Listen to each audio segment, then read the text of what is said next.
And let's finish this last little bit of the 22nd chapter of the second book of A Tale of Two Cities, which is called The Sea Still Rises.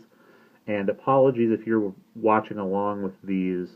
There was a really long pause I just realized in the last video while I was trying to figure out something. And I am hoping that you're brave enough if you're watching one of these videos and notice something that just doesn't sound right.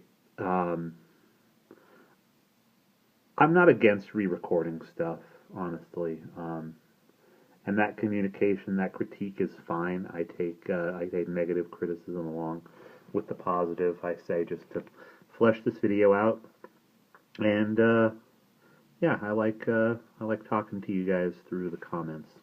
But anyway, the end of the chapter, "The Sea Still Rises," Charles Dickens, Tale of Two Cities. Nor was this the end of the day's bad work, for St. Antoine so shouted and danced his angry blood up that it boiled again on hearing, when the day closed, in the son-in-law of the dispatched another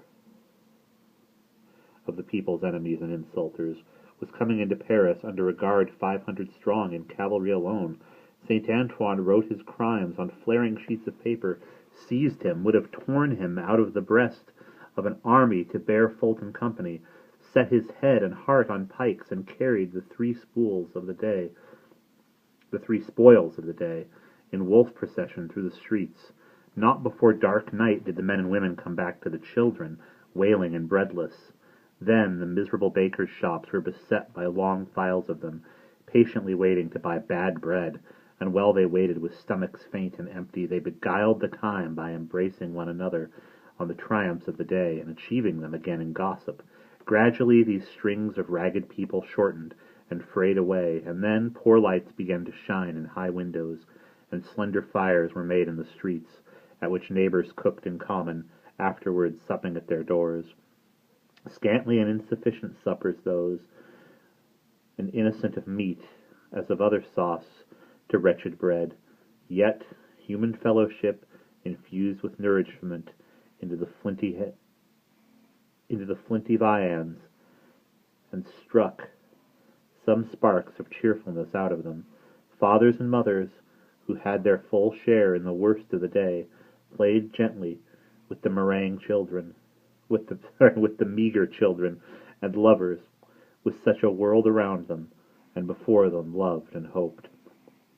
It was almost morning when Defarge's wine shop parted with its last knot of customers, and Monsieur Defarge said to his madam, his wife, in husky tones, while fastening the door, "At last it is come, my dear." Well," returned the madam, "almost." St. Antoine slept. The Defarges slept. Even the Vengeance slept with her starved grocer, and the drum was at rest. The drum's was the only voice in St. Antoine that blood and hurry had not changed. The Vengeance, as custodian of the drum, could not have wakened him up, and had the same speech out of him as before the Bastille fell, or old Fulton was seized. Not so with the hoarse tones of the men and women in St. Antoine's bosom. And that is the end of chapter 22.